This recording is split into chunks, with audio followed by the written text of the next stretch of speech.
Ayan, magpapakain naman tayo ng ating mga alagang manok, pabo, pato, itik.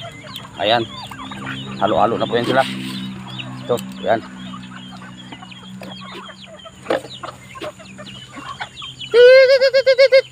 Ayan. Ito po ang aking kambing na may anak. Ayan. Dukit ng mga anak. Ito naman po ang aking stag na na pabo. Ayan. Pagkain na natin sila. Ayan. Ito naman sa kabilang tulungan ang aking mga sisiw, mga bagong pisang inahin na manok, saka ang dalawang pato.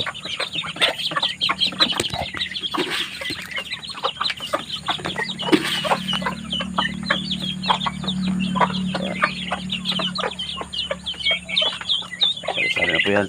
May itik, may sisiw ng itik, may sisiw ng manok. Ayan, may pato rin, at may inahing manok rin dito sa loob. Ito ang aking dalawang stag na pabo. Ayan.